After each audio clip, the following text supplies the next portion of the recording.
as a major defense partner. Yes. Now with Vice President Kamala Harris and 19 other very outstanding individuals with Indian heritage, I think there are tremendous amounts of opportunities for India and U.S. relationships.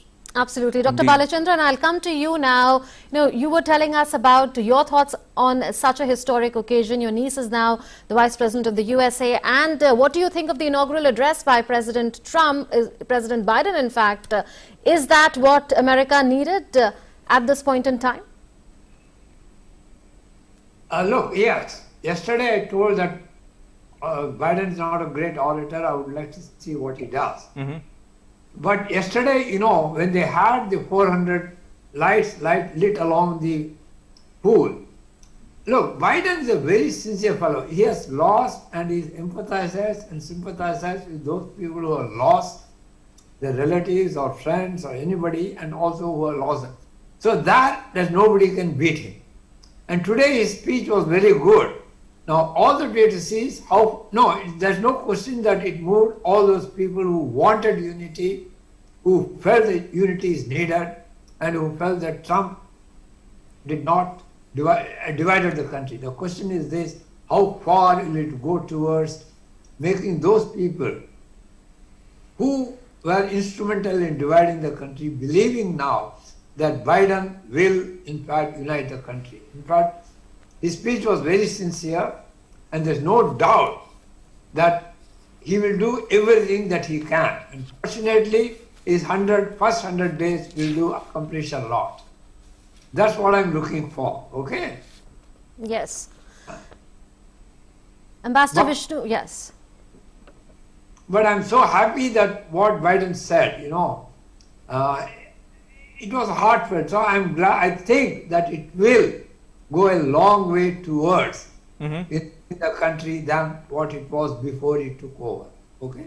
Fair point. Ambassador Prakash, in your estimation, did President Biden tick all the right boxes by saying what he did just moments ago? Oh, absolutely. It was a very appropriate address. He ticked all the right boxes, pressed all the right buttons. He came across as earnest. He came across as a unifier. And he came across as a gentleman that he is. Also, before I continue on this particular aspect, I would like to say that what we have witnessed today is a miracle. And it's a miracle of democracy. Because only in a democracy can you have such a transformation of mood, atmosphere in a matter of 10 days. So as President Biden kept on saying, the democratic roots of the country were tested and they have emerged well, they have done well. He is conscious of the enormity of the challenge. And he was, even if a tad repetitive, he kept emphasizing that he promises to be the president of the entire country. But a thought that came to my mind is the people who believe in the rule of law, people who believe in democracy would certainly accept and be motivated by what he said.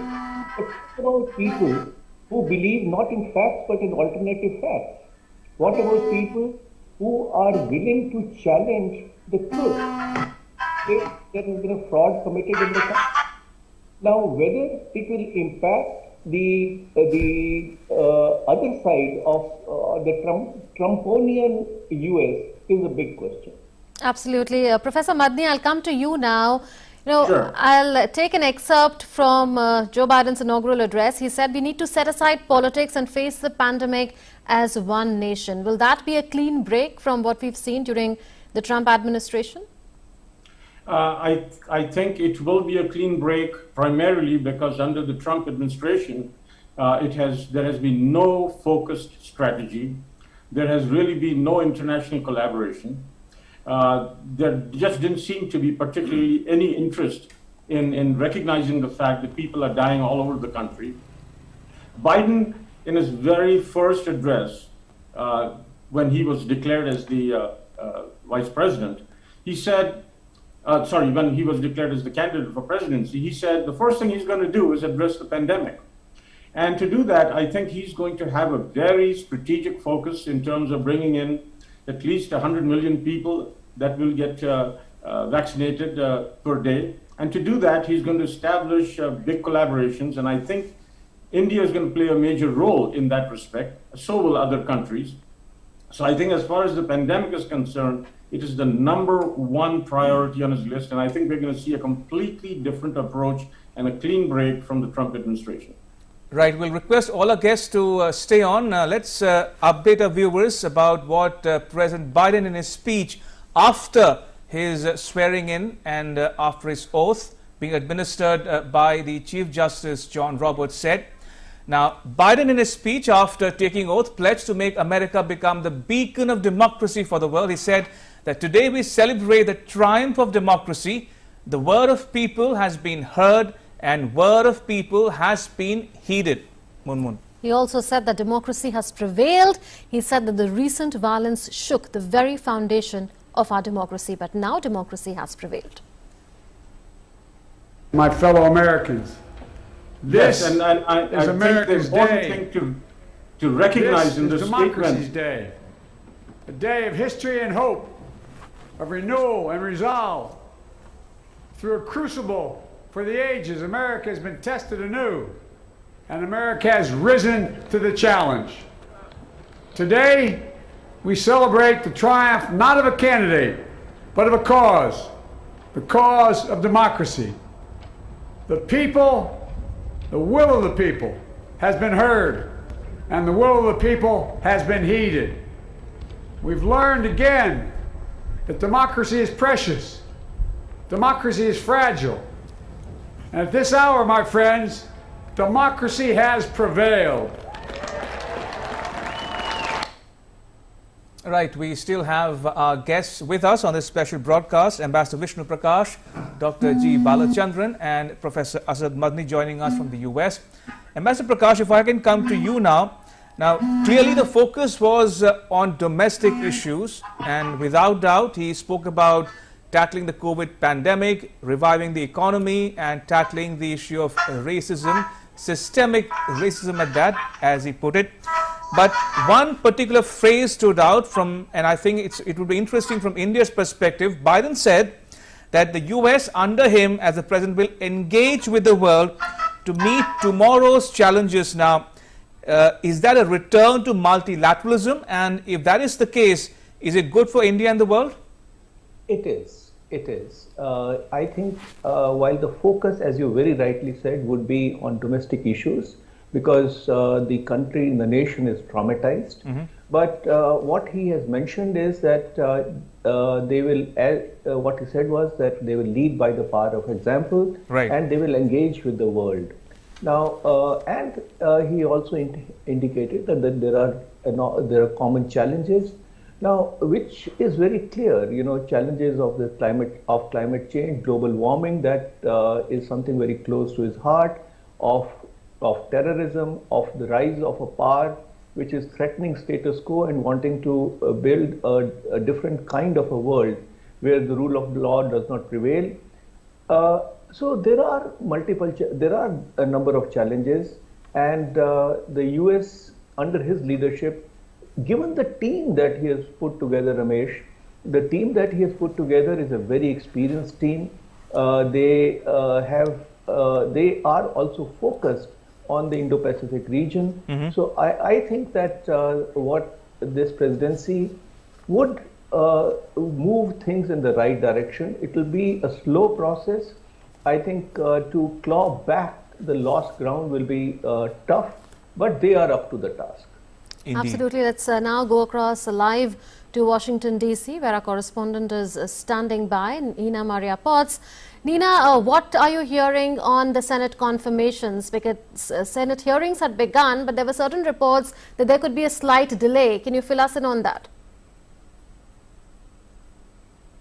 Well, on the Senate confirmation hearings, the whole process got underway actually on Tuesday afternoon ahead of the inauguration. Janet Yellen received a bit of a grilling, as did the incoming US Secretary of State Antony Blinken. and it may be a protracted process. It depends really how willing Republican lawmakers are to play ball and to help with this transition. We have seen an enormously bumpy transition to date, with all kinds of obstacles put in Joe Biden's way, thanks to President Trump's reluctance to include him on briefings, national intelligence briefings. I think Republicans on the Hill have been fairly shaken by the events of 2 weeks ago and the attack on Congress. So it may be that in terms of their mood and willingness perhaps to make sure that Joe Biden's transition is a bit smoother than it has been up until now, that once the rest of the confirmation hearings get underway, that it might be a smoother process than in the past. Nina, will his national security team be in place on day one, considering that not all confirmations may happen? Well, I think the team supporting Biden is extremely experienced, as one of your guests has pointed out. So in a way, it doesn't particularly matter if his entire team is in place or not. I think Joe Biden is striving to be bold and brave in his first moves.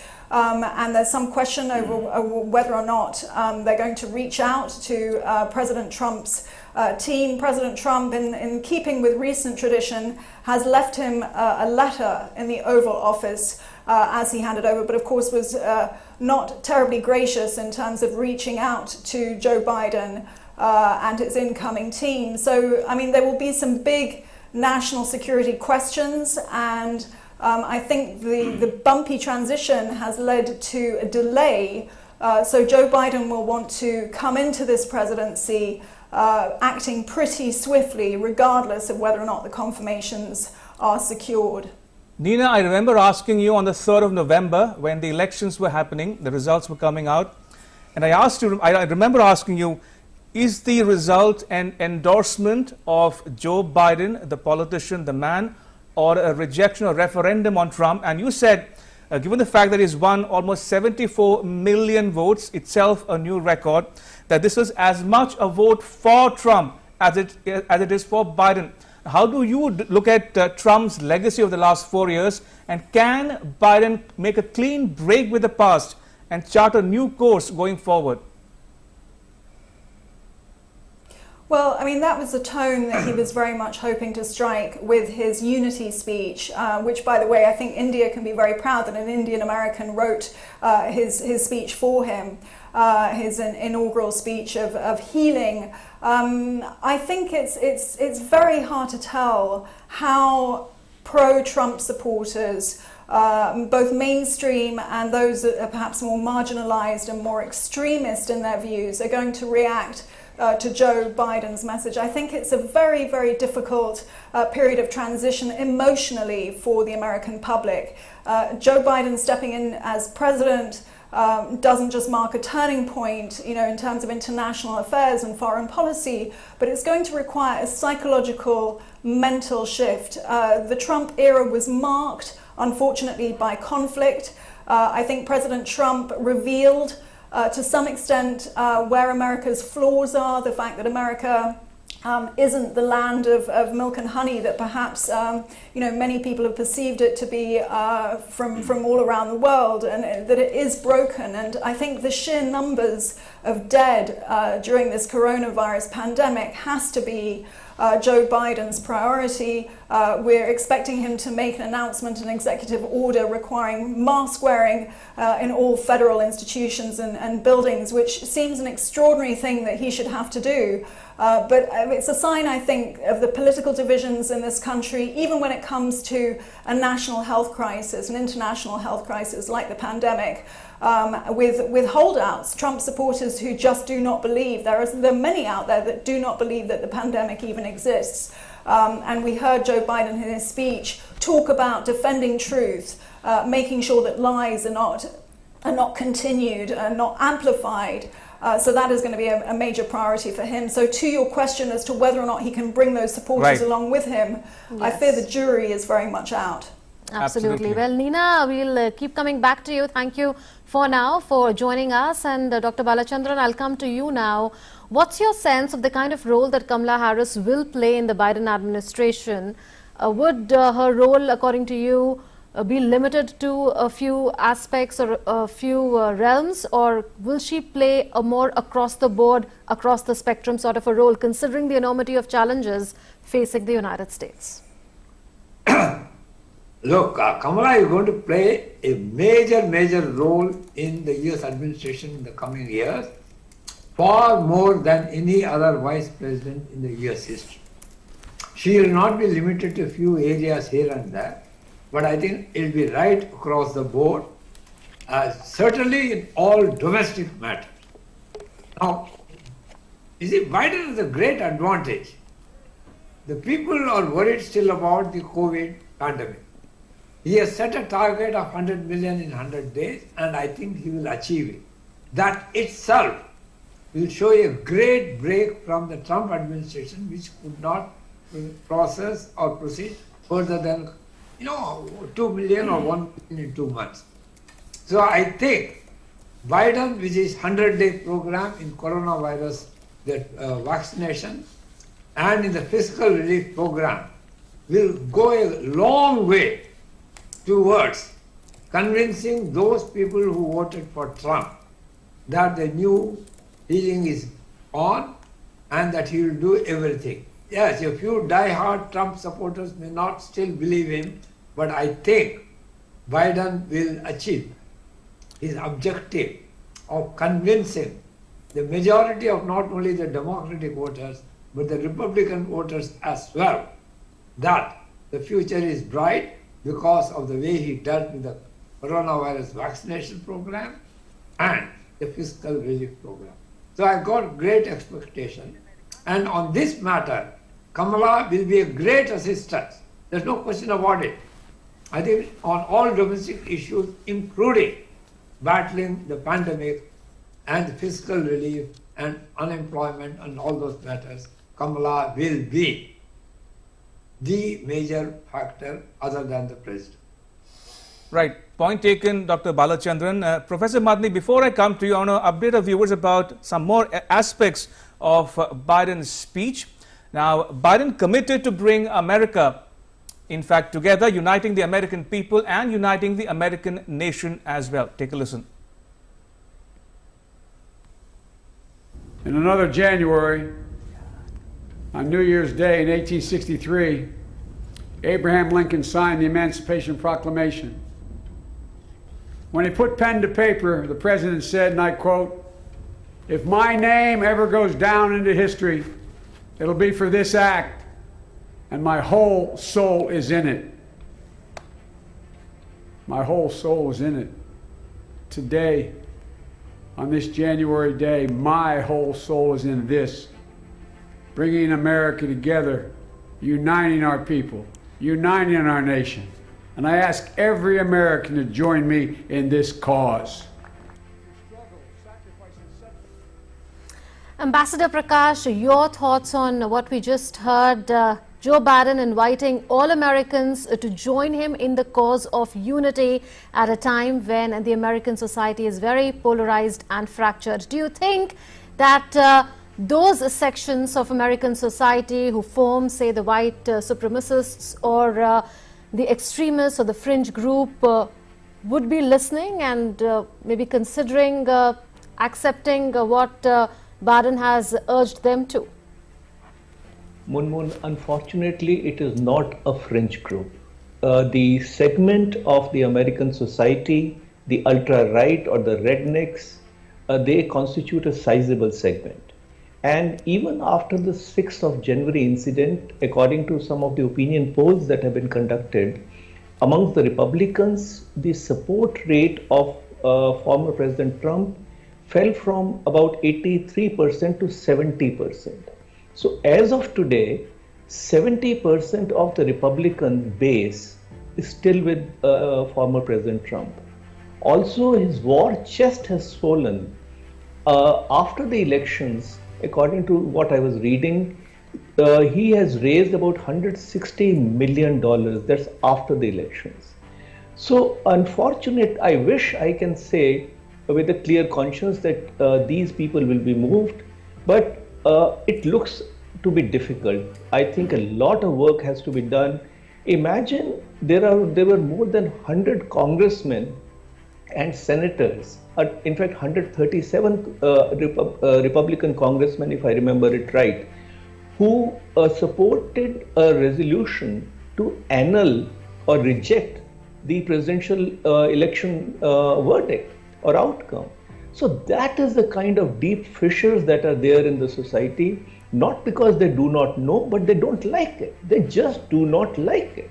And they want to do it by force.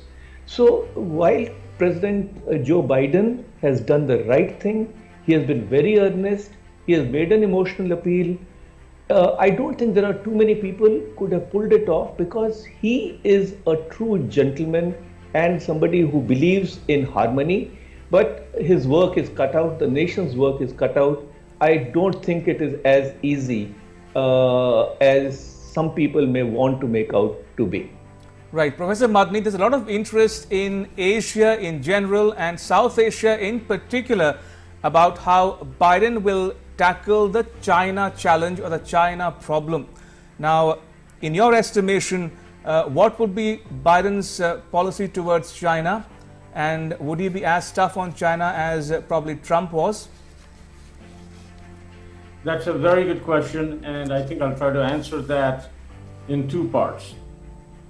The China-US standoff has affected the entire world from an economic perspective. And it's not going to go away. It's there. The only difference will be that Biden is not going to be as abrasive in terms of unilateral decisions with China. I think it will be much more of a collective effort, not only within the US, but also on an international basis.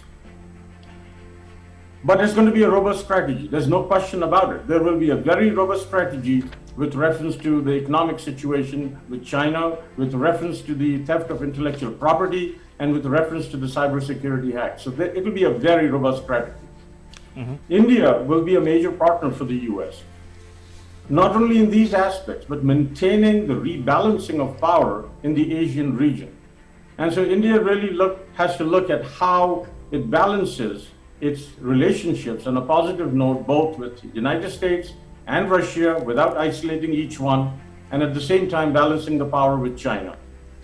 Having said that, the other aspect is, I think it would be very nice for India to play a proactive role in establishing itself. Now, as you know, we have this non-resident Indian Welfare Society headed by a very competent person, Mr. Deepak Singh, where we have these conferences that he arranges on special issues related to exactly the kind of questions you're asking, on US-China relationships, business relationships, the role of NRIs in uplifting the image of India. I think this is a golden opportunity for India to take advantage of those kind of forums in furthering our alliances with the United States. And I personally believe that the one thing that Joe Biden and the rest can learn from India is the following. India has always been based on the diversity of cultures, religions, customs, and people. And it is this very diversity that its inherent strength. And it underscores the fact that unity is the symphony of differences. And that is what made India great. I believe that with right strategic approaches, the best opportunity for India to maximize its potential is yet to come, so long as we do not fracture ourselves and on dividing lines with reference to customs, people, economic dividing lines, and religious dividing lines. As long as we can do that, I think we will have a tremendous opportunity to play a global role. And yes, China is not going away any place, and it's going to be a fine act, but it'll be an extremely robust strategy, and so will the strategy towards Russia. It's not going to just be a blind eye. Both these things are going to be very, very strict and robust, but very professionally executed strategies, and I think US-India partnership will play a major role in that. Absolutely. Taking further the aspect of India-US partnership from here. Well, Ambassador Prakash, I'll come to you. Antony Blinken, who is the incoming US Secretary of State, said this in a Senate hearing. He said that China poses the biggest threat to the US. He said that he agrees with Trump's tough approach on China, and that will be the basic principle of the Biden regime too. He also said on India that US is working with India so that no country in the region, including China, can challenge its sovereignty, and that US shares India's concerns on terrorism. Bipartisan support for ties with India began with towards the end of the Bill Clinton administration, and he also referred to the Indo-Pacific policy of Trump and referred to Biden's work in the Senate on the nuclear deal. Is all this sounding great? Yes, it is sounding quite positive. It is also while talking about China, he endorsed the expression that the Chinese Communist Party was engaged in a genocide against Uyghur Muslims in Xinjiang. So he said that, but at the same time he also said, and I quote, that there are the adversarial aspects of the relationship, competitive ones, and still some cooperative ones. Yes. So we all know that President Biden is an internationalist. He is somebody who likes to find ways to work together. So while the divide between the US and China is quite deep, for the simple reason, or not so simple reason, the geostrategic reason that China is challenging the supremacy of the US. China is trying to supplant the US system with a China-centric world order, which is not acceptable. Yet I think they will try to find ways in which they can cooperate and yet try to sink their differences. Now, while on the subject, permit me to just add one more thing. There is the political America and there is the corporate America. The corporate America's mantra is profit, is the dollar income that they get. And there are 72,000 Chinese companies today, American companies in China. According to the latest statistics that I have seen, only about 17% of the American companies are either planning to leave or are thinking of leaving. And 83%, this is by the way AmCham report, and 83% of the American companies want to continue. So, and also the trade has not, there has not been much of a difference till November 2020. Only about $28 billion of trade has been reduced. So it's a mixed bag. On the economic front, it will still take time. Although when it comes to high tech, the decoupling has happened.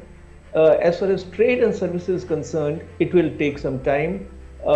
And the effort will be made by China. I don't know how successful they will be to try and lure American companies and other international companies to continue in China. Indeed. Why don't we take a moment to play out another soundbite from Biden's inaugural speech. Now, Biden reached out to all Americans and even his dissenters, saying right to dissent peacefully is what America is all about. Munmun. And he also pledged to become the president of all Americans. To all those who supported our campaign, I'm humbled by the faith you placed in us. To all those who did not support it, and these are live pictures coming to you from Washington, D.C., from the White House, where President Joe Biden is signing official documents in his capacity as the 46th President of the United States. And with him is Vice President Kamala Harris and other officials assisting him in his new administration. These are live images coming to you from Washington, D.C. as the signing ceremony, where he's signing executive actions as the 46th President of the United States of America.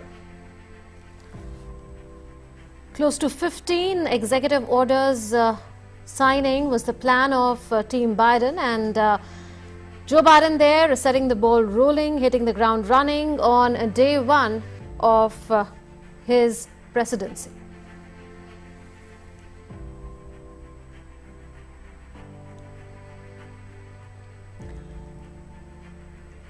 The priorities have been clearly outlined by Team Biden. The priorities are fighting the coronavirus pandemic, fighting climate change, going in back into the Paris Climate Accord,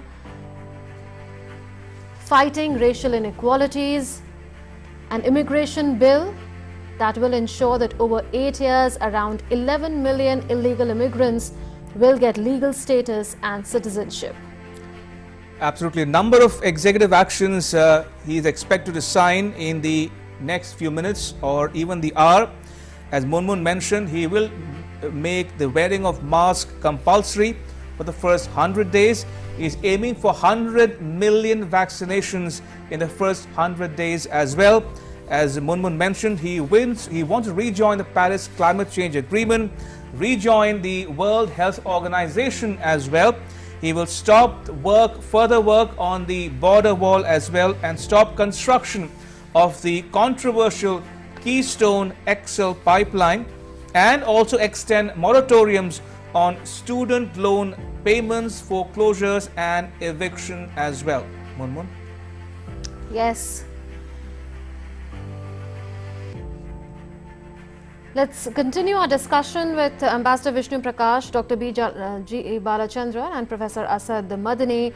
Professor Madani, we are aware of the kind of focus that is there on fighting the COVID-19 pandemic, and Ramesh just mentioned that masks for the first 100 days are being made compulsory in what is being called the mask challenge. Masks are being made compulsory on federal land, on federal buildings, so federal employees, contractors. Besides that, there is a plan to roll out mass vaccinations, 100 million shots to be given in 100 days. Do you think that these steps will help bring the situation under control? Because currently we are looking at 4 lakh casualties, no less. And Professor Bandi, if I can quickly add, what struck me most was Trump in his farewell address, nobody, not one soul in that audience was wearing a mask. In sharp contrast, almost everybody at the inauguration ceremony of President Biden was wearing a mask. So why this reservation still in the Republican camp against Biden's policies or strategy to deal with COVID pandemic? You've asked a very, very important and a difficult question, but really a very important question. So I'll try to answer it in 2 ways. Is it possible to get to the 100 million vaccines in 100 days? I believe it is. And wearing the masks, it's a shame that the President of the United States has to mandate that on federal land. This should have been done a long time ago by the federal agencies themselves. But having said that, at least he's taken the right action. I think it's going to help. And I believe that we can get to the 100 million vaccines in 100 days as long as we have proper international collaboration with other countries, so that we don't depend just on Pfizer and Moderna, but we also get AstraZeneca and we get countries like India to help in production of the vaccines. Now, will this solve the pandemic, which is the question you asked? I'm cautiously optimistic, because there are so many problems that we yet may not have anticipated. However, I think what he's putting down in place are the right moves, the right strategy, and the right approaches, and a sensible way of going about it. And I believe eventually we will be successful. To answer the next question, which you asked, why is it that we had so many people not wearing the masks, the Trump supporters, when Biden is asking the whole country to unite? Because Biden said in so many words, he said, set aside politics in his speech there. Correct. That is correct. And then the fact is the following. You remember earlier we talked about how Biden won more votes than any president in US history. That's because maximum number of people turned out. And he won by more than 7 million popular votes. But do not forget that if you look at who won the second highest votes in US history, it was Trump. He got 70 million votes. 74. So he has a following that is huge. And over the period of time, he has convinced the people that not wearing the mask is an act of defiance, and that it is something that is contrary to their freedom. The kind of people that he's approaching are extremists. Some of them are marginal people that have just been brainwashed. I think they will eventually see the light. But there is a major portion of his followers that till today believe in conspiracy theories, QAnon theories, just outrageous things. And to them, this wearing of the mask is an infringement on their liberties. I know it sounds stupid, but that's exactly what it is. And so this was once again an act of defiance. And I believe that with all good intentions, Joe Biden will. He's an honorable man, and Kamala Harris is an honorable person, and they will do their very best to unite the country. But let us not forget that there is a very large percentage of people that still believe in Trump and his kind. And that's not going to go away that easily. Yes. Dr. Balachandran, your closing remarks on what's your wish list as far as the Biden-Kamala Harris duo is concerned in the new government in America. Look, I have no wish list, but I will only say this. You do not expect people to change overnight whether they are Democrats or Republicans. So there's no point in harping why people are not wearing masks at Trump's send-off. You expect people to change in one day? That's silly. What is going to happen? I agree. Biden will try to get as many vaccinations, 100 million in the 100 days. That will be the litmus test for making people turn away from the earlier thing of not washing face masks, thinking corona was a pandemic, is a myth, and all those things. And that he has got a very good, now that he is in power, he is capable of doing that. He has got the professional assistant who will tell him how to do that. He will follow their advice, unlike Trump. But do not think that everything in a binary. His relationship with China is not going to be that he is going to fight with them or be friends with them. Everybody has got a binary. Don't look at the 0-1. He will try to do what he can. He will have his own agenda of what he would take from Chinese and what he will not concede to Chinese. That may be different from what we in India think we should do. But nevertheless, there is a broad agreement between India and the United States on the future trajectory of Asian security in the context of China's aggressive behavior these days. We should look into that and see how we can cooperate with United States in furthering. There's no pointing that somebody said that United States said that China is considering a genocide. Have we said anything? No. So we cannot expect US to carry the burden of fighting with China alone. Right. We'll have to see how we can do that. I find it I can't understand at all. When people say that now that he should do this, now that he should do that, and when people say what you are going to do, oh, that I don't know. Please, unless you make up your mind as what you are going to do also and what you would like them to do that, there's no point in saying what Biden should do, what Kamala should do, what others should do. I mean, it is going to be a joint effort. It should be a joint effort, not asking, demanding what he should do. Right. On that point, I want to thank all our guests who have joined us and been with us for the last hour and more. Ambassador Vishnu Prakash, Dr. G. Balachandran and Professor Asad Madni, who joined us from the US. Thank you so much for your time. Appreciate it. Thank you.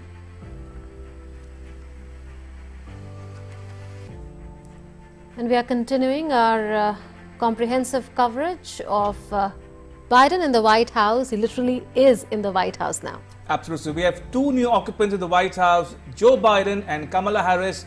And Kamala Harris is the first woman, person of color and Indian American woman to enter the White House as the Vice President of the United States. Absolutely. History has been scripted on the 20th of January 2021. We'll take a break at this point in time, but don't go anywhere. We'll be back very soon. All India Radio.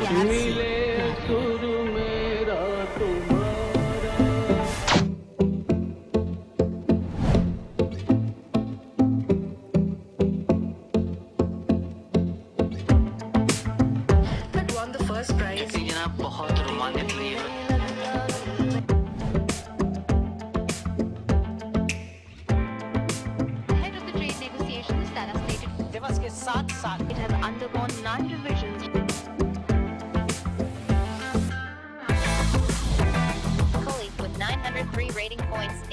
4 points behind Smith, 900.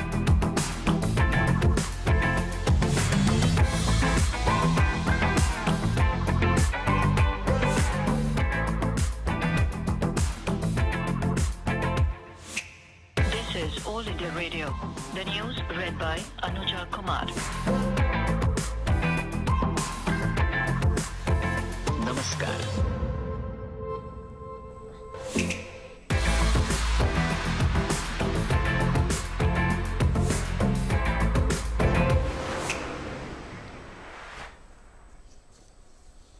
Welcome back. You're watching our continuous comprehensive coverage. Biden in the White House. Biden is in the White House in the capacity of the President of the United States of America. He is the 46th President. Kamala Harris too has scripted history, becoming the first woman Vice President, the first person of color and the first Indian American to be the Vice President of the US. Right, so if you're joining us, a quick recap of the news so far.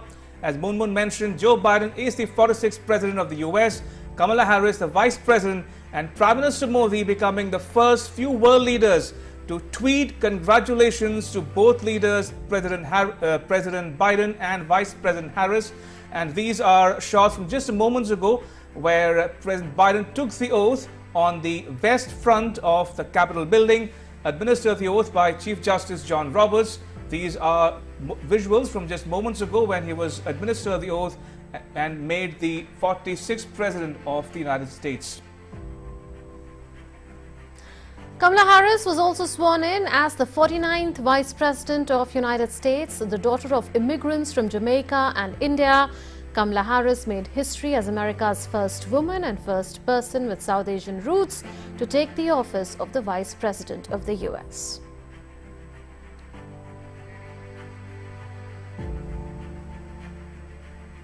Right, and Joe Biden reached out to all Americans and even his dissenters, saying the right to dissent peacefully is what America is all about. And he pledged to become the president of all Americans. To all those who supported our campaign, I'm humbled by the faith you've placed in us. To all those who did not support us, let me say this. Hear me out as we move forward. Take a measure of me and my heart. If you still disagree, so be it. That's democracy. That's America. The right to dissent peaceably within the guardrails of our republic is perhaps this nation's greatest strength. Yet hear me clearly. Disagreement must not lead to disunion.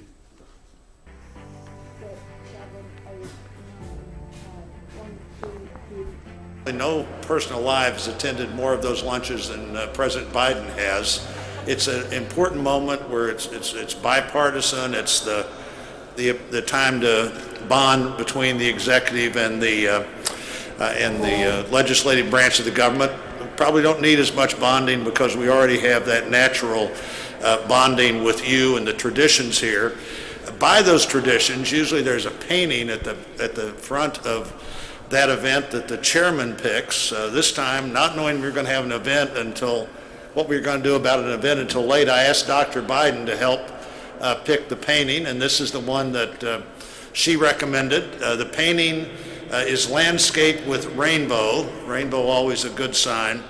It's loaned to us for today from the Smithsonian American Art Museum. The artist, Dr. Robert Sheldon Duncanson, he was the best-known African-American painter in the years surrounding the Civil War. He was based in Cincinnati, encouraged by abolitionists who, among other things, sponsored a trip for him to do some study in Europe. This is a painting that he painted in 1859, and I think maybe it's sort of the classic America as a paradise painting that a lot of painters were doing then. But for him, a black artist painting this painting that's so much like an American utopia on the verge of a war that we would fight over slavery, makes all of that, I think, even more interesting in that while he faced lots of challenges, obviously was optimistic even in 1859 about America. And so, Dr. Biden, thanks for helping select this painting, and glad to have all four of you here as we move on to my good friend Senator Klobuchar. I like the rainbow. The rainbow is always a good sign. Let's hope so. Thank you. All right. Thank you.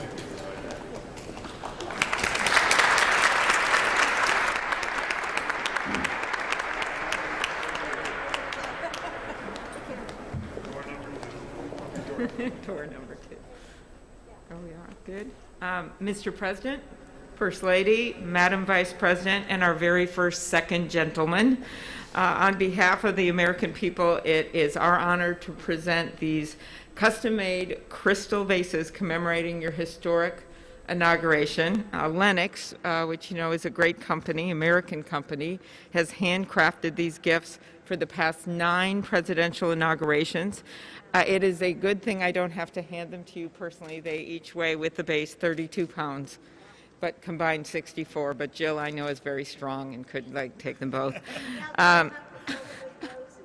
Exactly. But the Lennox company is actually based in Bristol, Pennsylvania, which you know, Mr. President, is a mere 132 miles from Scranton, since we know today all roads lead to Scranton. The team at Lennox has worked for months to capture the spirit of this inauguration and your incoming administration. Mr. President, your vase features the White House, and Vice President Harris's features the U.S. Capitol. The gifts represent the hope and the faith the American people have placed in you to move our country forward. Thank you. Thank you. Thank you.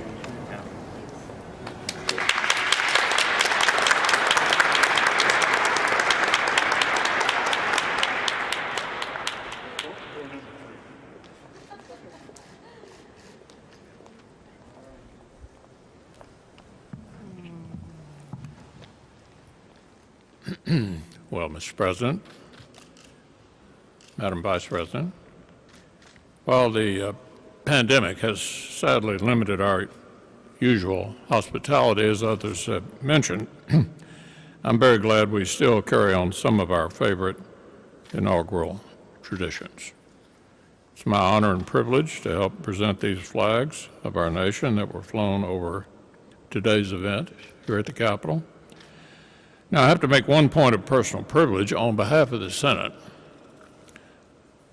With all due respect to our distinguished Speaker and our colleagues from the House, I have to note, not only did we just swear in a son and daughter of the Senate to these high offices, but indeed both these former senators skipped the House altogether.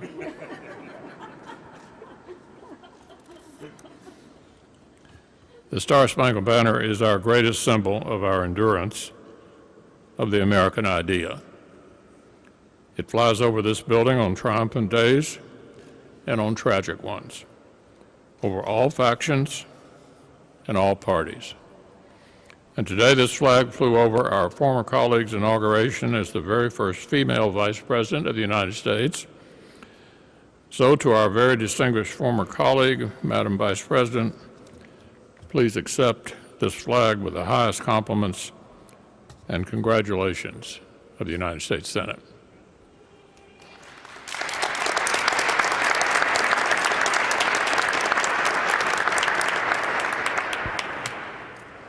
The distinguished leader of the Senate pointed out that he has hosted this lunch for members of the Senate who have become president and vice president. But I have the privilege of giving the flag to the President of the United States, the flag that was flown when you were sworn in, Mr. President. This flag may it reflect all that is said about your inauguration. America united. May it be a symbol of the hope, the healing, and the just all of the enthusiasm that you have for our country. And as we heard the beautiful national anthem, when we're at the stadium and they say, is our flag still there? Then you say, play ball, right there, play ball. So we're going to get ready to play ball. We're ready to go with the inspiration of our flag flying. But again, on behalf of the House of Representatives, it is my privilege to extend to you the flag that was flown the early moment that you were sworn in as President of the United States. Thank you, Mr. President. Thank you, Dr. Biden. Thank you. If we had the lunch, we would have had California wine. Is that not right? Madam Vice President, Mr. Emhoff, congratulations. With liberty and justice for all. Thank you.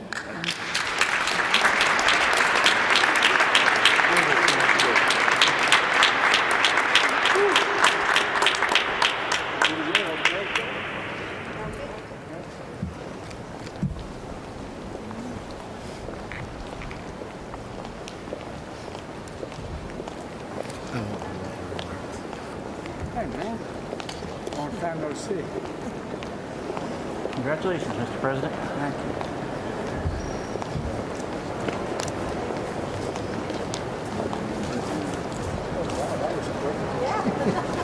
Modern technology, right?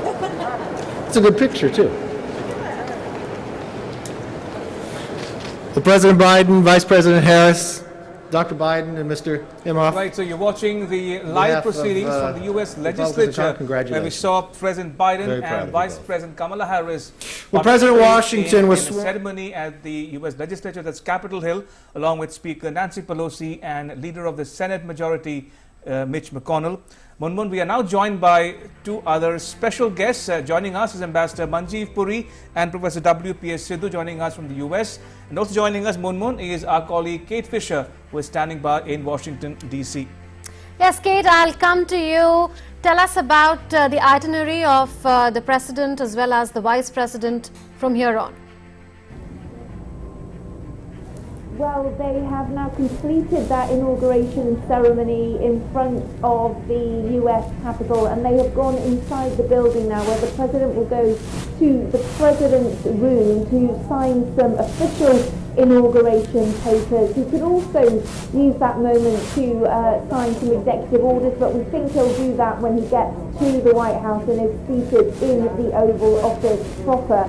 Usually in an inauguration, they would then have a special luncheon within the Capitol building, but that is not happening like so many other things this year. Because of the coronavirus pandemic, a shared lunch is not the best of ideas. So instead, we understand that congressional leadership will be presenting the Bidens and Kamala Harris and her husband, Doug Emhoff, with gifts to commemorate today rather than have a luncheon.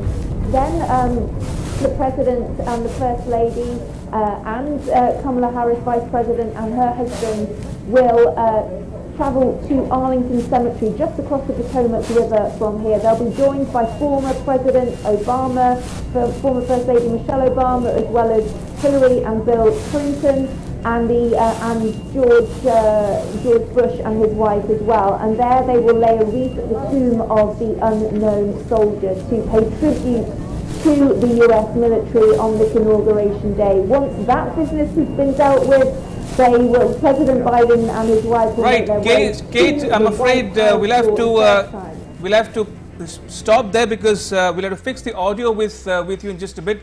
But if I can bring in our guests on this discussion, and since they're joining us for the first time on this broadcast, quick comment from you, Ambassador Manjeev Puri and Professor Sidhu, your thoughts on the Biden inaugural speech in particular, and what this means for India and the world going forward. Starting with you, Ambassador Puri.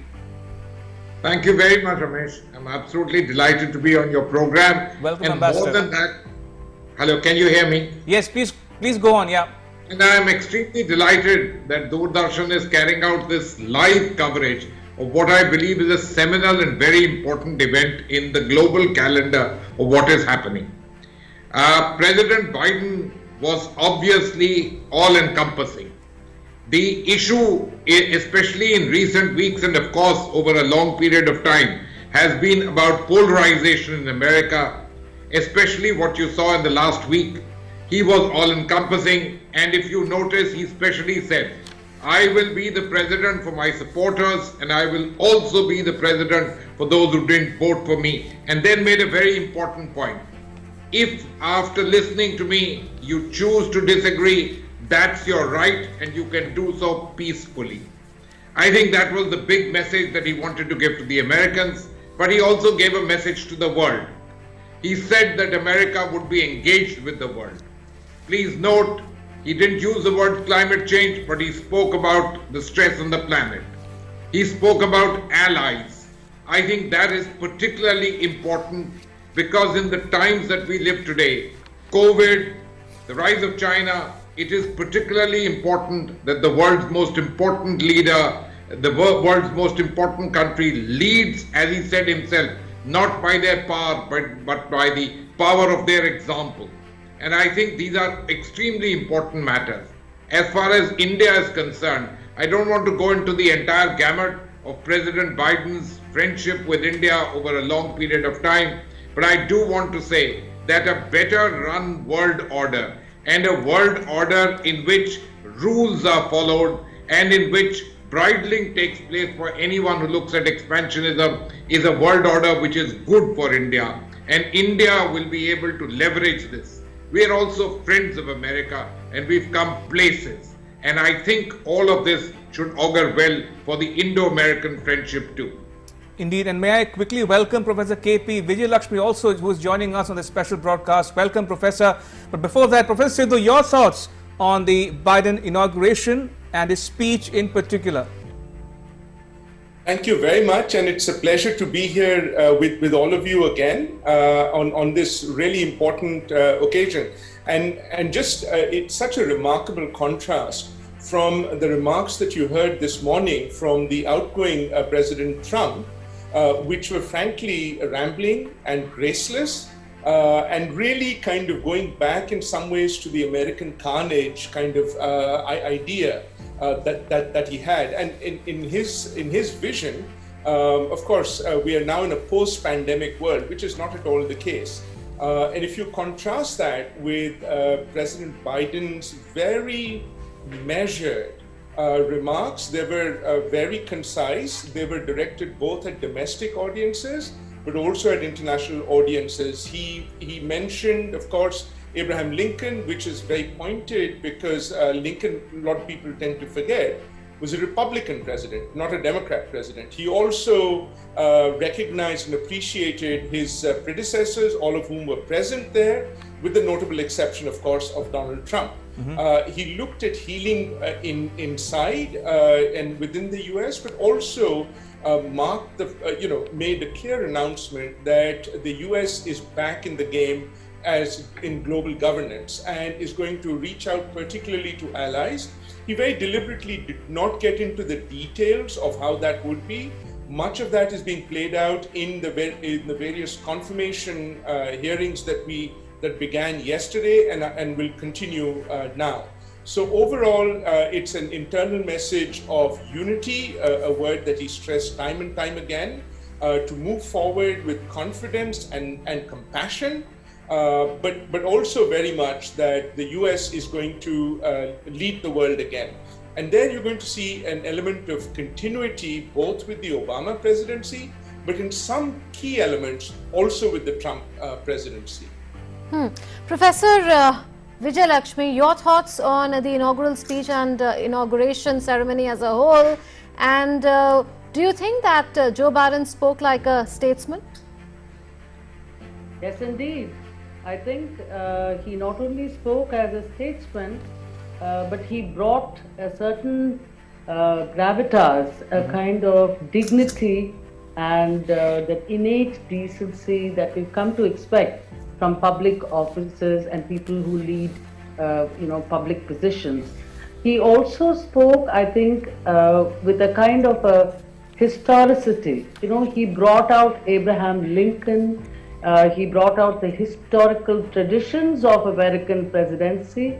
He also confirmed what we now have come to call as many firsts that this election has actually brought out. The inauguration of, the taking of oath of Vice President Kamala Harris is so significant, and the kind of open invitation that he gave to all of America it was a very soulful speech. He was also very mindful, I think, of all the kind of inter-religious, intercultural and diversity that America represents, both ideally and aspirationally. He kept talking about towards a more perfect union, and I think that's a very truthful statement, talking about truth, talking about the need to follow truth, talking about the need to speak to each other and for each other, and talking about a cause rather than just the power or the position that one would occupy. So it's a sort of a soul-stirring speech, in which I would say, some of his, I would at least think, his Catholic roots came through to me very strongly. He's the second that's again another very important historic sort of milestone, I would say, because he's only the second Catholic president that the United States has had, apart from John F. Kennedy. And the stirring speech he made with the Father Danovan blessing and all of that, I think there is a need that he spoke. I remember in the first debate, many things were said, etc. But he said, when you see that empty space and you're missing a loved one about the COVID pandemic, that struck a real chord in most Americans' hearts.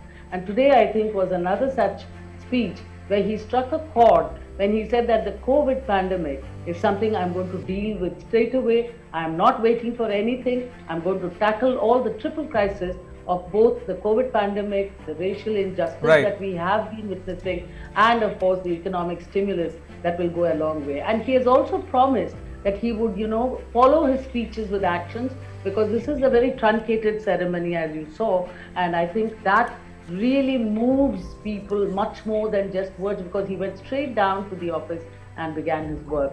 But all in all, I would say it is a soul-stirring speech. Yes.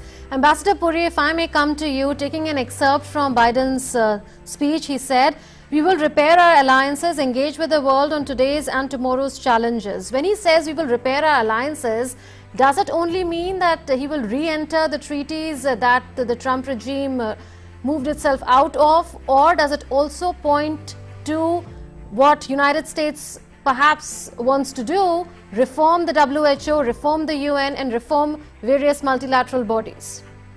Absolutely. I think when he refers to alliances, first and foremost, we must remember that in his quest for America first, President Trump certainly ruffled the oldest and perhaps the most powerful allies of the United States, the Europeans. And I think we should be very clear that this particular alliance will be very important for President Biden, who is of course an old and veteran foreign policy hand, and he knows the value of this particular alliance. But I would also like to add that this is a great fillip for multilateralism.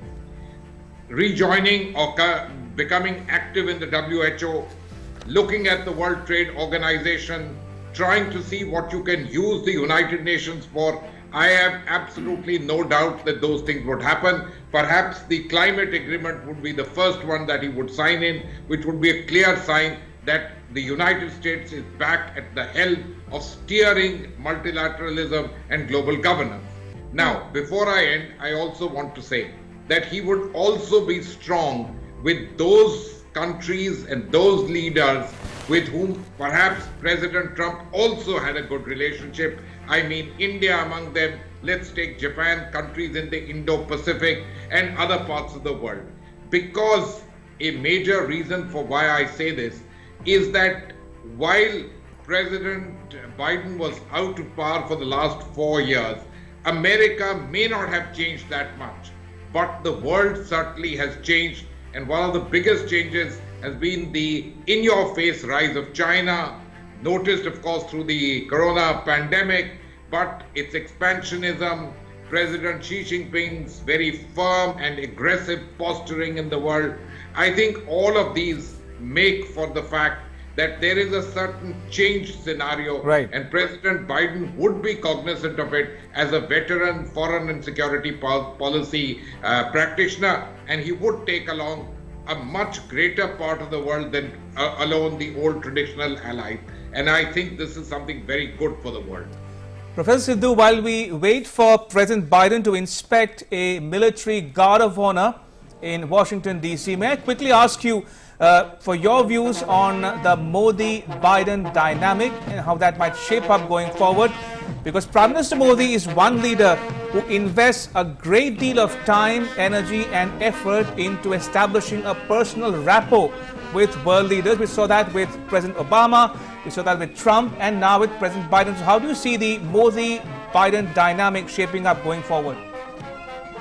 I think if you look at Indo-US relations in particular and the role of personalities, all that personalities are able to do, and here of course we're talking about both Prime Minister and President, right, is to determine the pace of the relationship, not the trajectory of the relationship. I think the US-Indian relationship, the trajectory of that relationship has been really on an even keel since President Clinton's first visit, right, after India became, declared itself as a nuclear weapon state. The fact that President Biden is a known India hand, he was there as part of the Obama administration, who, by the way, was the first president to be invited to the Republic Day event. Right. You can see that there's a great degree of continuity. Now, of course, Prime Minister Modi's style of diplomacy is much more personal and much more personable, but so is Joe Biden. So the famous Modi hug is certainly going to be met with an equally affirmative Biden hug as well. So I think in that sense, I do not see there being any backtracking on the pace of the relationship going forward. This is not to say that there are not going to be issues between the two countries which are going to be stumbling blocks. Certainly, human rights, trade, for example, the infamous H-1B issue is always going to, visas is always going to be an issue there. But the overall trajectory, I think, is going to be far more same old and continuity, but perhaps there may be a greater focus on how to address China. Absolutely. Professor Vijay Lakshmi, I'll come to you now. Antony Blinken, while speaking to the US Senate, in the Senate hearing, said that India has been a bipartisan success story of successive US governments right from the time of Bill Clinton in the late 1990s, and that the US is working with India so that no country in the region, including China, can challenge its sovereignty. This at a time when there is a confrontation that is still on between Indian and Chinese troops. There is a standoff in a way that's on along the LOC in Ladakh still, and we've seen the kind of support that has come in earlier from the Trump administration, and a lot of vocal support also coming in earlier from Mike Pompeo. So do you think that the Biden administration also would like to make a point that it is extremely effective in its approach towards China, though it may not be as provocative, and does India stand to gain with such an approach?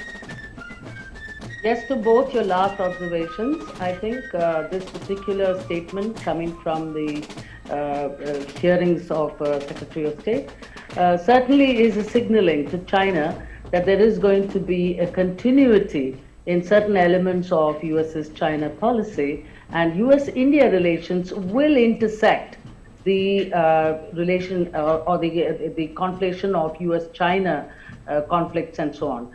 So I think this is what we can learn to expect. It will be nuanced, but the signaling has already begun, and I think it's begun very well for India, because it is of some importance that in the first nomination hearing, you're hearing about China and the recognition that across the, there is as much a bipartisan consensus on the China threat as there is a bipartisan consensus on the potential and the defining nature of transformative relationship between India and the United States. So there is going to be a continuity, and that is going to be good for India. And there should not be, I think, transitions have traditionally provoked a certain amount of anxiety. So I do see why you are raising this question. There was some anxiety when President Obama was sworn in because of certain other things that we were talking about then.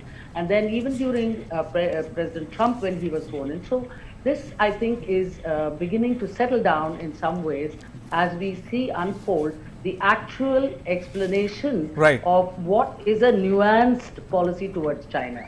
The second thing is, I think if you look at the trio that he has, the number of Indian American origin people that he has taken in his White House and in many of the appointments, I think the last count was 20, 19 maybe.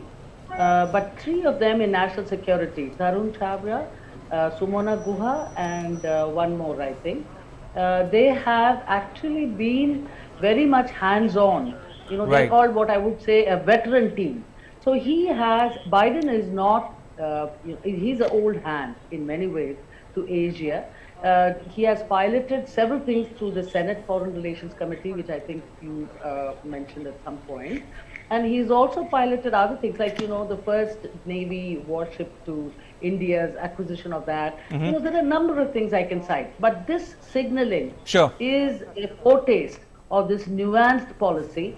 And also, he needs, I think, to signal to the domestic audience that he's not soft on China, which was part of the Trump campaign during the final days, that this is Joe Biden will not be tough on China, and that is certainly something we saw that towards the end of the campaign he had turned very, very hawkish, and this hawkishness, this pan-American understanding of China threat within the Congress and in the executive, I think is something that we can see continuing, and despite our understanding that there will be a multilateralism, which again I think is a splendid opportunity for India, and is in fact good for India.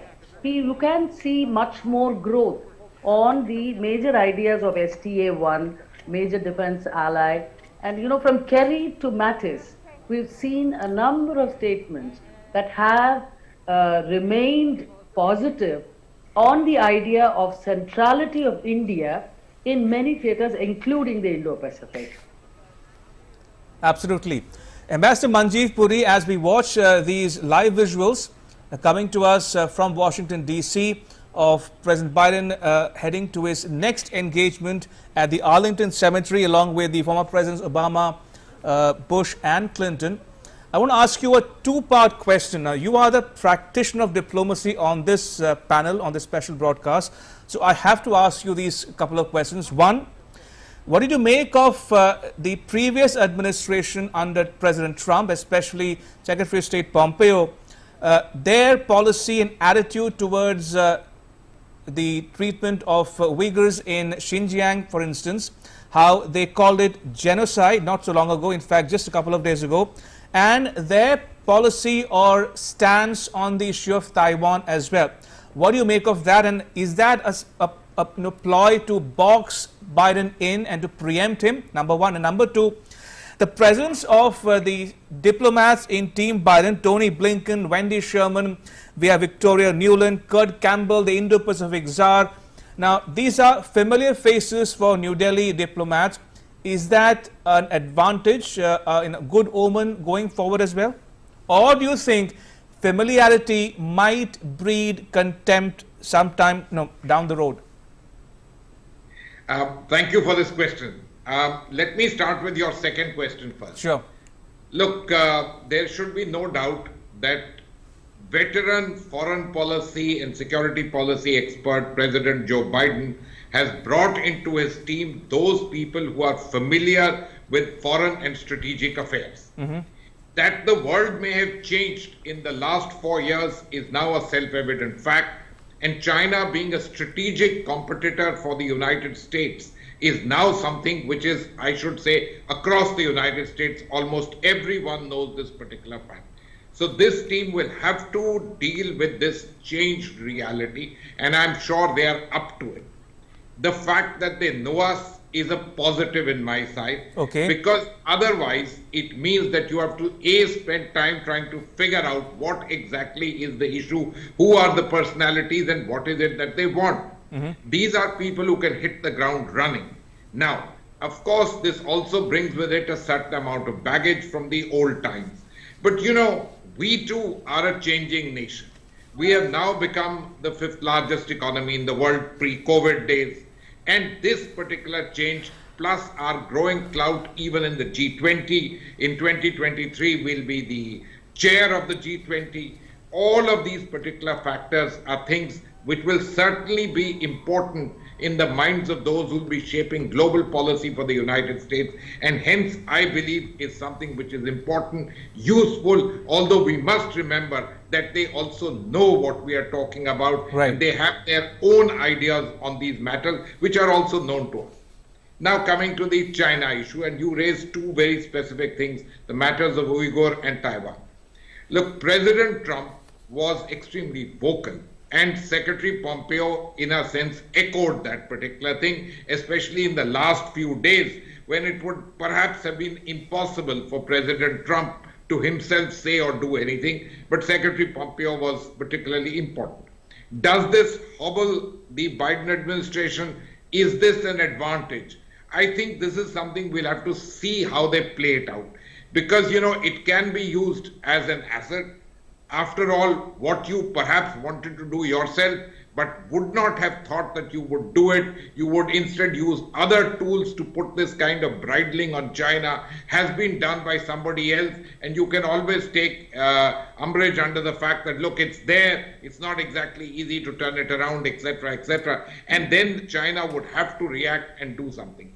If you notice, I believe China has levied some sanctions against Secretary Pompeo, etc. today. Right. These also become issues that would have to be thought out by the Biden administration of what does it mean that a former Secretary of State, who till a few hours back was the Secretary of State, sanctions have been levied against him, because after all this was a collective decision taken at the highest levels in the US government. Similarly about Uyghurs, this has been an area where not much calling out was done. And indeed, not much is focused globally, simply because the United States has been far too busy with other things. But when you call these out, then the Chinese do realize that they also have Achilles' heels. It isn't such a simple matter that you can free ride the world and go ahead with your own ideas of expansionism, right, without caring much about what is happening in your side and thinking that the world is very happy looking at the Chinese market and everybody is very hunky-dory. But no, I think these are all issues in which you have both possibilities. How this administration will play it, I think they need to take these measured calls. But I am sure they will leverage these particular things to hopefully their advantage and hopefully to the advantage of the world, in which case we too would be advantaged on this particular things as things currently stand. Right. So, yes. Moon, I'm told Nina Maria Potts is also back with us from Washington, D.C. Yes, Nina, coming to you, I was comparing the speech of Joe Biden with that of some of the earlier presidents, and what I found was one similarity. John F. Kennedy in 1961 had made a call for public service in his inaugural address. Tell fellow Americans, ask not what your country can do for you, ask what you can do for your country. Barack Obama in 2009 echoed Kennedy, calling for a new era of responsibility where Americans must recognize their duties to themselves, the nation and the world. And here is Joe Biden saying, raging virus, climate crisis, systemic racism, we face them all at once. We have a great responsibility. We will be tested, we will be judged by how we resolve these cascading challenges. Will we master them? I think we will. So there is a common thread that is running across these three inaugural addresses, appealing to people to recognize their sense of responsibility. Would you say that these have been the need of the times every time this has happened?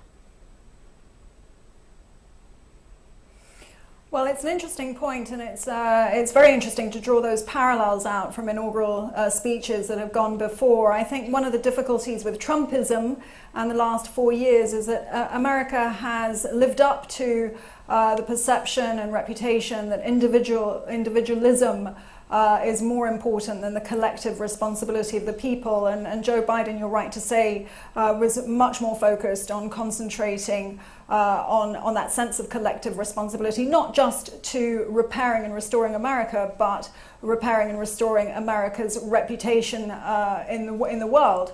And I think we will be seeing him rolling out these executive orders, operating in the interests of allies as well as America. We're expecting him to reverse, for example, President Trump's ban on travel from Muslim majority nations. He may be taking some more executive action on immigration and certainly climate change.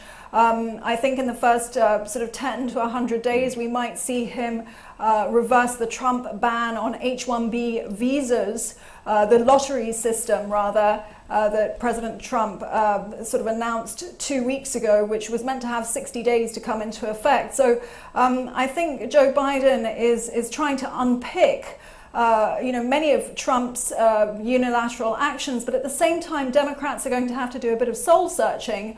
I heard you speaking to your guest just then about China and the importance of China. Democrats are going to have to decide and sort through what aspects of policies of the Trump administration they're going to salvage, especially when it comes to countries like China.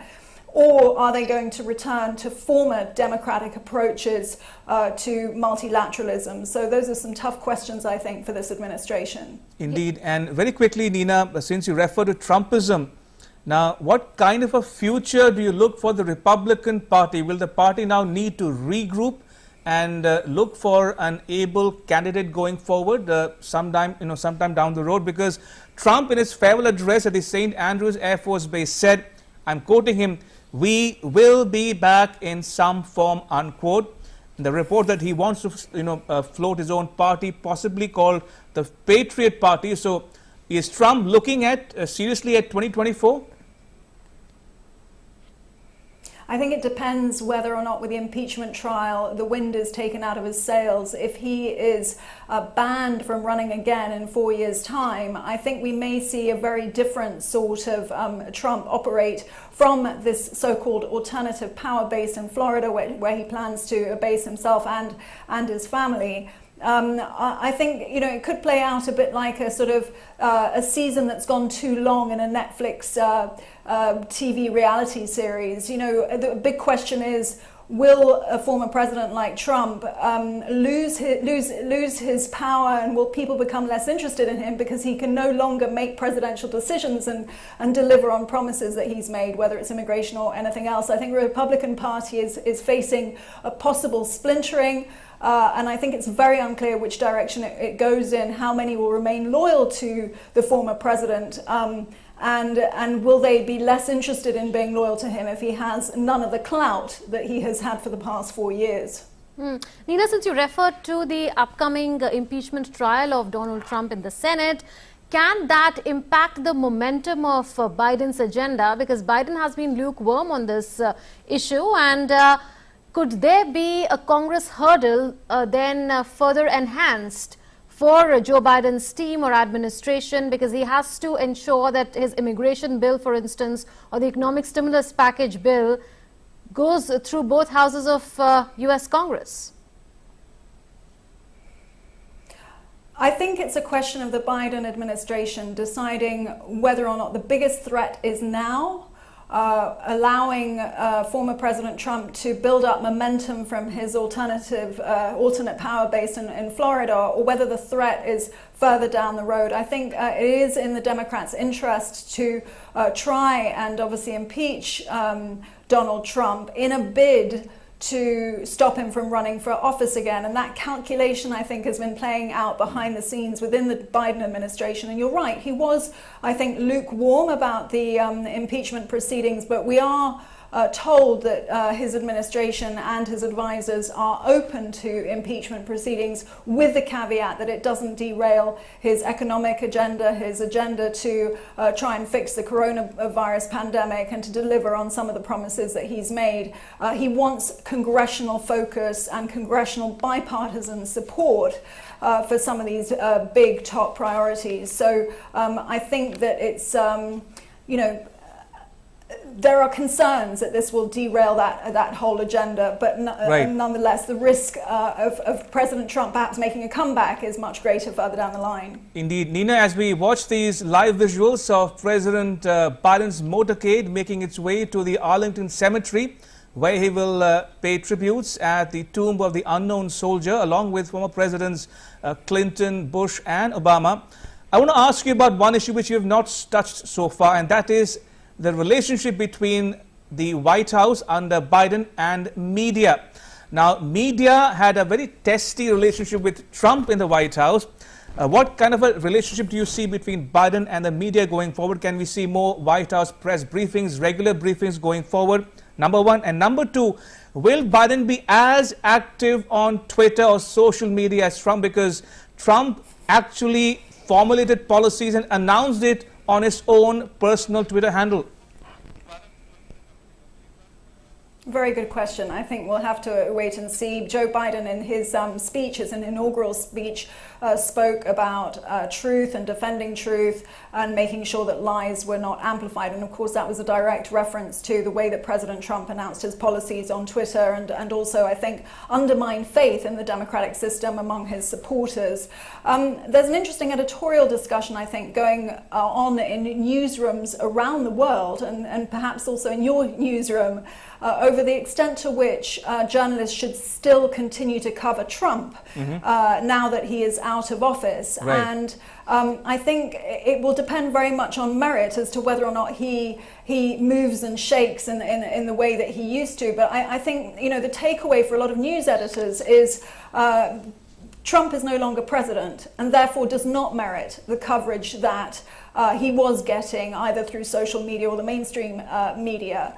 And I think, you know, certainly the mainstream media will be very much keen to return to those White House briefings. We haven't had a State Department briefing really properly in weeks. I mean, we used to go every day to the State Department to try and understand State Department policies and State Department actions, and that will, you know, hopefully change, I think, under Biden to allow that sort of access. I think it's worth remembering that under President Obama, he didn't have a particularly close relationship with the media.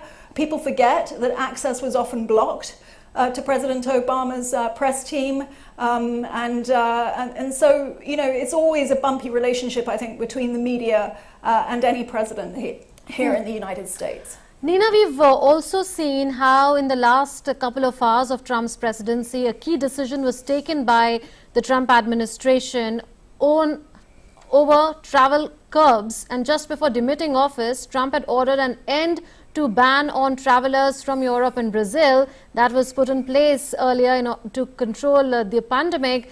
And Biden's aides then said that he would rescind the move when he takes office on Wednesday. Is there a debate going on within the United States on the kind of orders that were made by a lame duck precedent?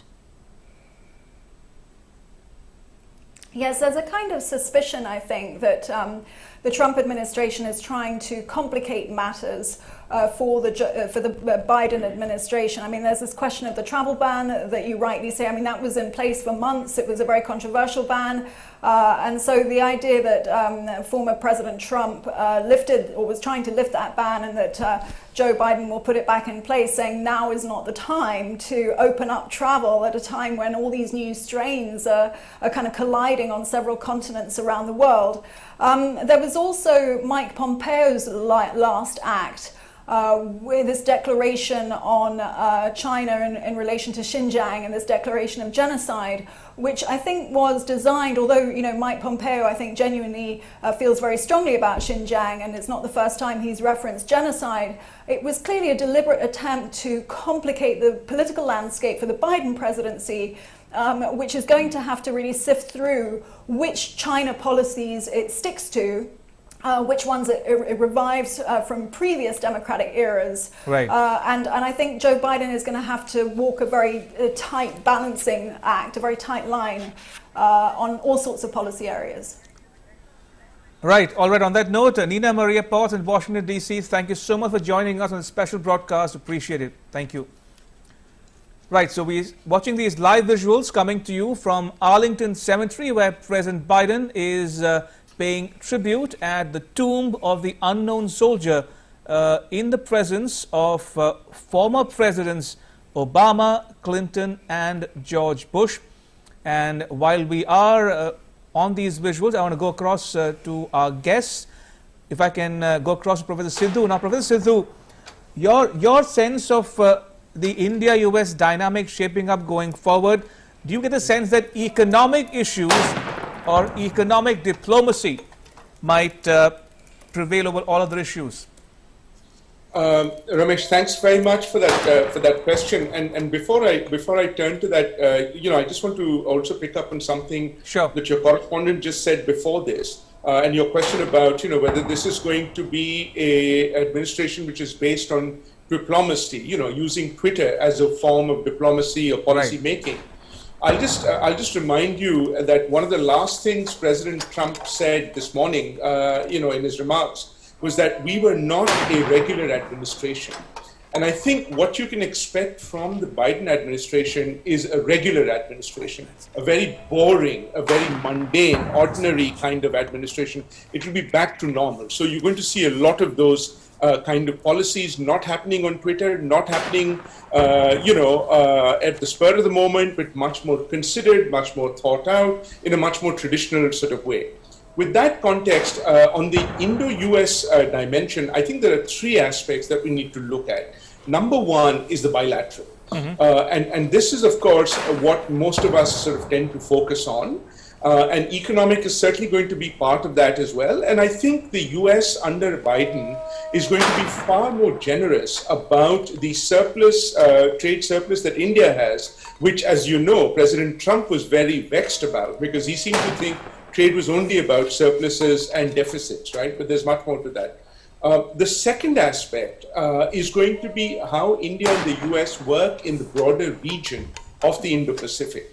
And there again, we've already heard, a great amount of detail, including from the confirmation hearings of how the Biden administration is going to empower the quadrilateral security dialogue between Japan, Australia, India, and the United States to do more. What we haven't talked about as much is the third aspect, and I have to mention this, obviously, in the presence of Ambassador Manjeev Puri, is what India and the US can do at the global governance level.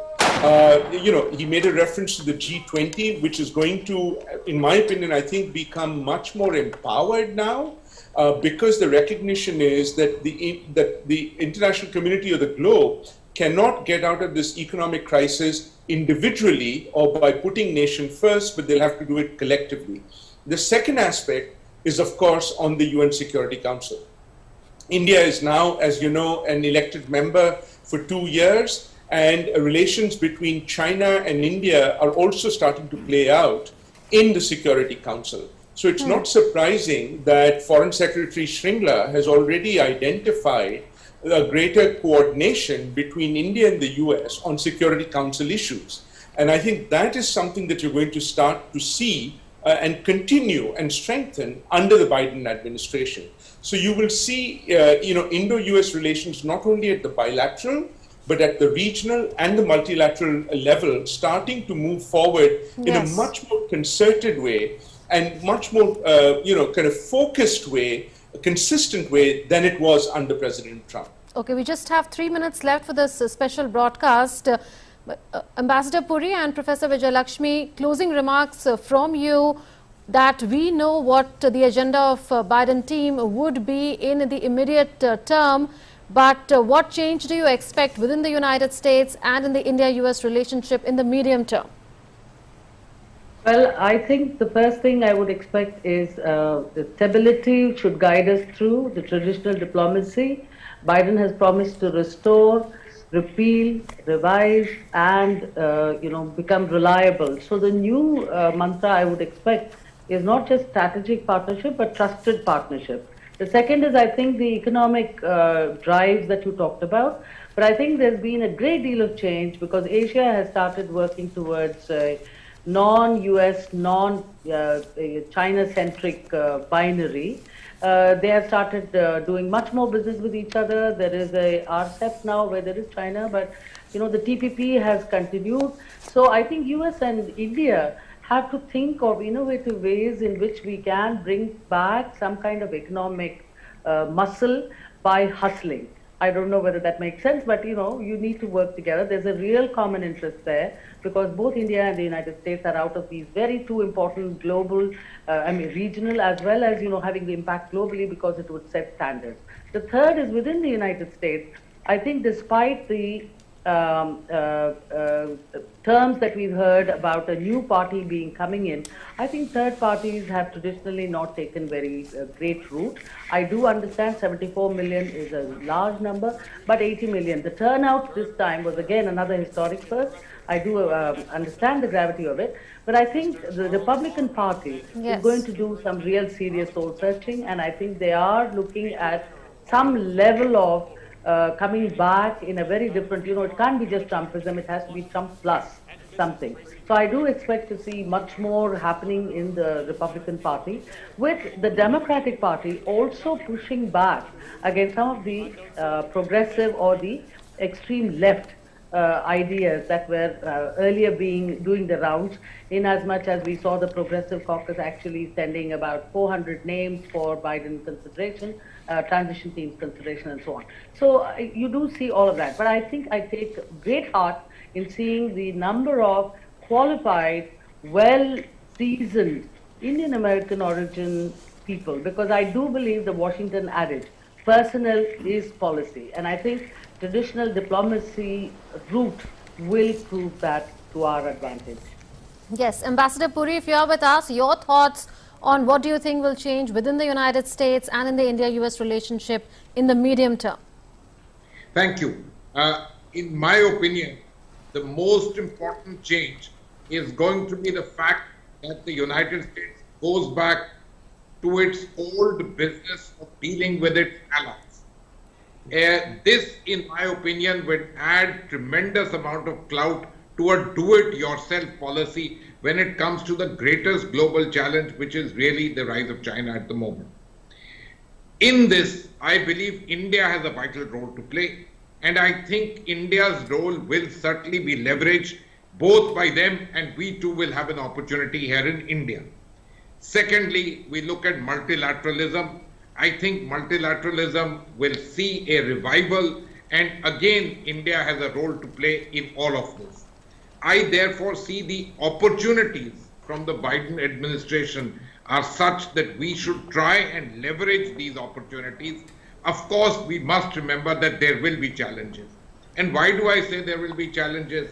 Look, the Democrat Party, and President Biden is no exception.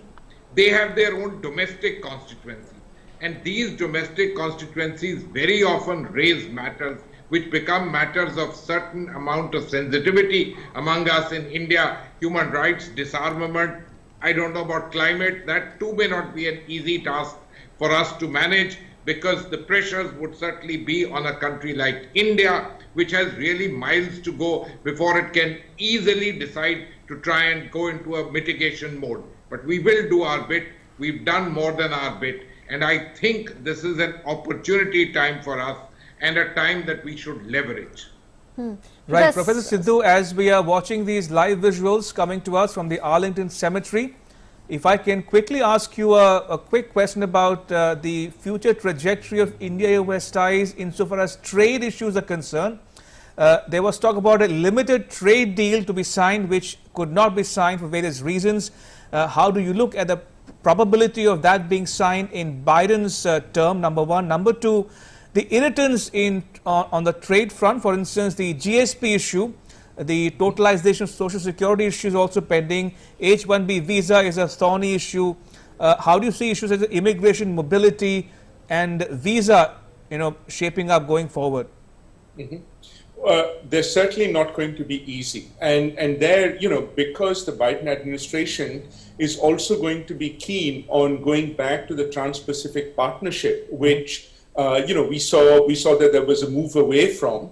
I think they're going to find that Asia has moved on. And in that context, India may suddenly become somewhat more attractive. That the Biden administration may want to do that kind of a bilateral deal with India that you're talking about. But it really also depends on the success and failure of the other regional arrangements that might come about, including at the global level with the World Trade Organization, which Trump had moved back from. If there is greater traction there, then you might see a less enthusiasm on the part of the Biden administration to do more with India.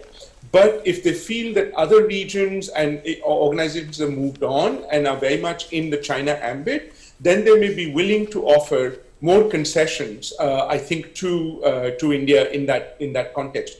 On the specific issue of the H-1B visas, as your correspondent was saying, I think it is going to go back to what the status quo ante was before the Trump pronouncements, but I'm not quite sure whether that's going to progress much further. Part of this would have to do with economic reforms within India as well, which, as you know, have been really kind of, piecemeal rather than strategic in many ways. So I think that is going to determine what is, how the US approaches India as well.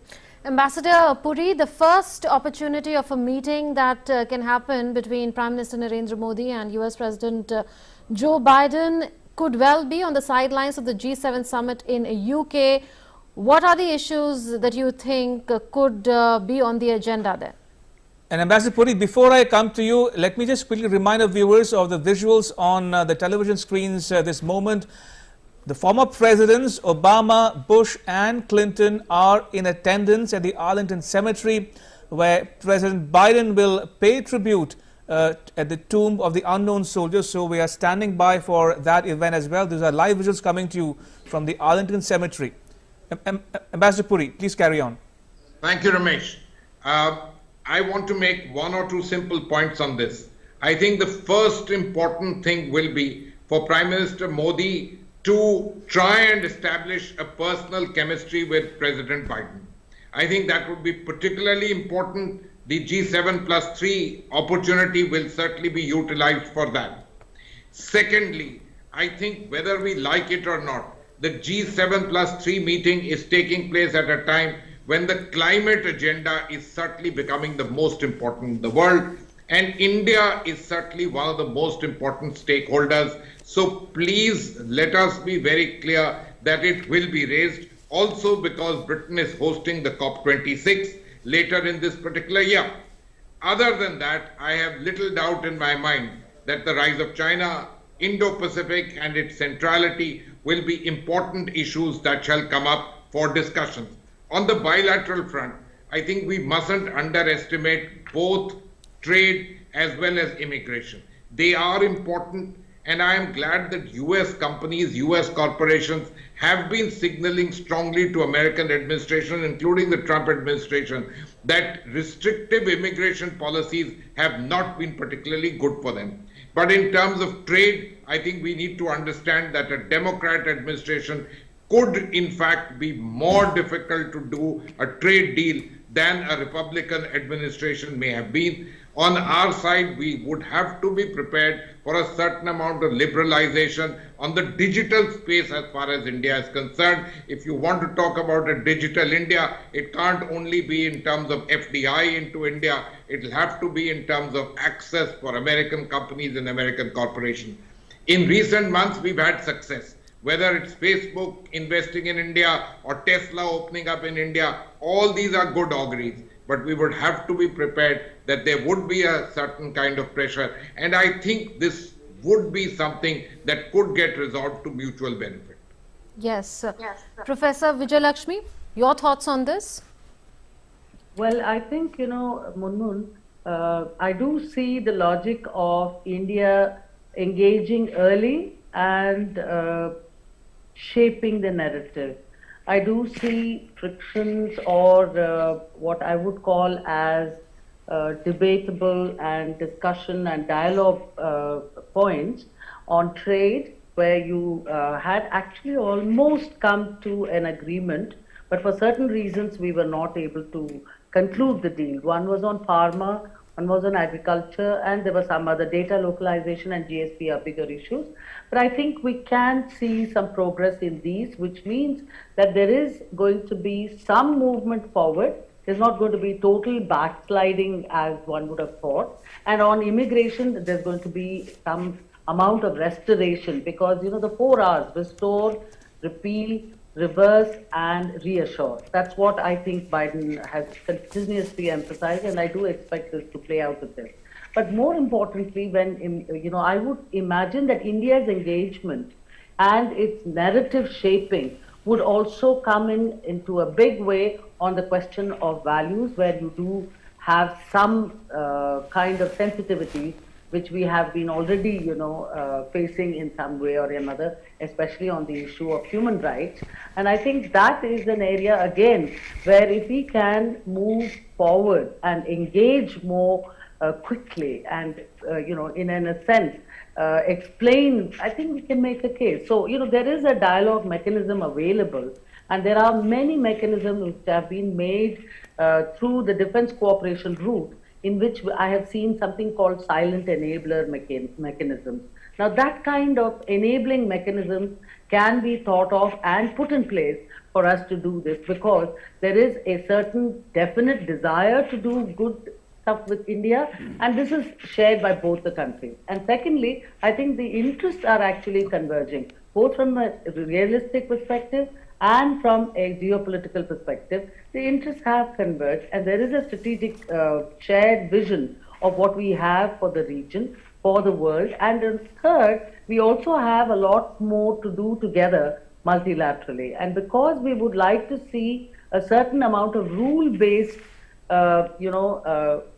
norms-based and rule-based order, I think you're going to see much more traction in terms of recognizing each other's strengths and talking to each other, and then moving towards a area where there are differences. And that would be a much better approach than a approach which says, okay, this is a zero-sum game. I take this, you take that. That's not the way it's going to happen. It's going to be much more nuanced. I think you're going to see much more emphasis on the criticality of India. We saw that India first during Bush, centrality of India during Obama and Trump, and now I think criticality of India. As I mentioned, economically, we are going to have to work together, because standard setting, especially in the data space, I'm told, is now crucial, because China is offering many things, and the binary that both Washington and Beijing might have tried to promote is not of any interest to the Asian countries.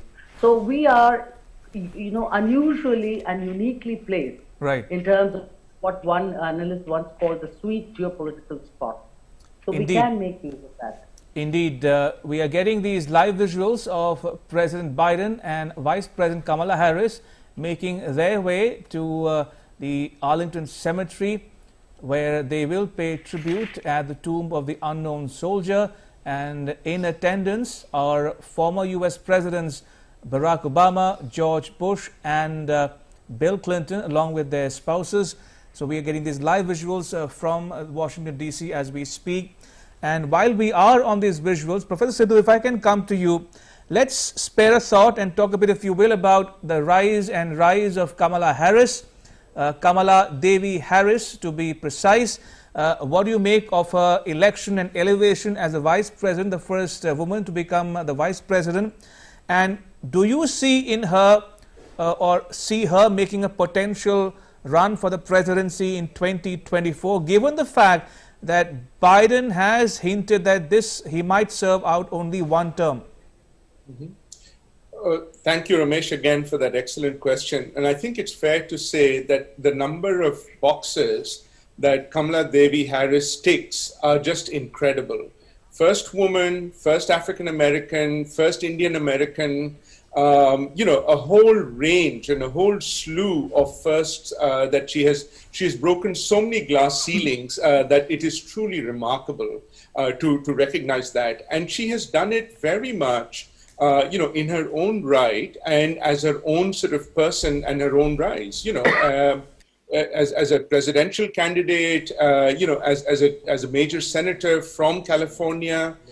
So she is very much a formidable political player in her own right. And so certainly, you cannot discount the fact that the rise of Kamala Harris, and it would be interesting to see the kind of priorities that she has given by President Biden will also determine what she can and cannot deliver. And will show Professor Sidhu, may I interrupt you there? My apologies to you. Can we quickly go across to the live visuals from the ceremony happening as we speak at Arlington Cemetery?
Advance the colors!